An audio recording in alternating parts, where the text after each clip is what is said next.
Magdalaga tayo ng hipon para sa pansit na iluluto ko ngayong Pasko. Ito na po yung handa ko para may alam masarap ako kinabukasan.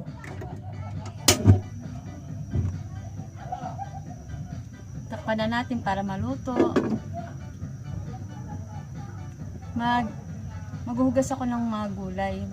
Magigisa na po tayo ng bawat tsaka sibuyas.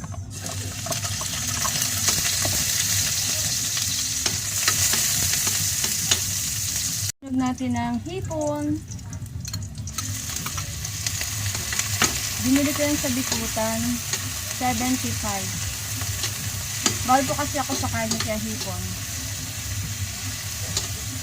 Ito na siya. Tapos gulay.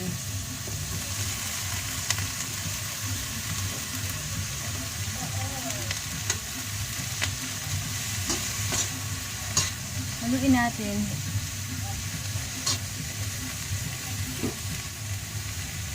Tapos nang maluto ang gulay natin, bihon na.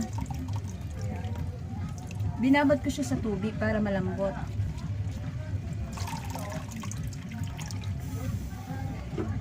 Haluin natin.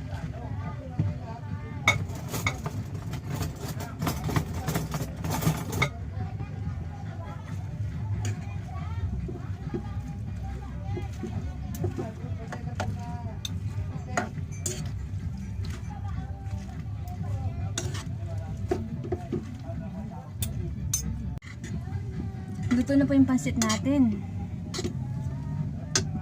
Tikman na natin.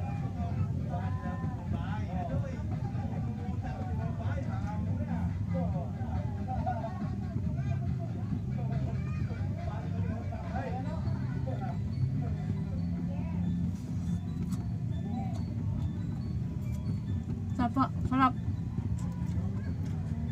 Pati na natin. Kain na po tayo, dasal muna po tayo. Din Father, Son, Holy Spirit. Amen. Thank you Lord sa mga biyaya. Salamat po. Ito na po yung niluto kong pansit. Tapos, lalagyan po natin ng ketchup. Masarap po yan. Natuto po ako niya sa mama ko. Yung, pag kumakain siya ng pansit, nilagyan niya ketchup. Masarap. Pwede po pang ulam. Opo.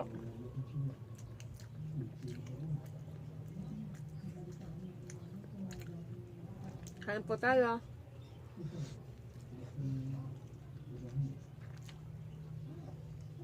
Opo.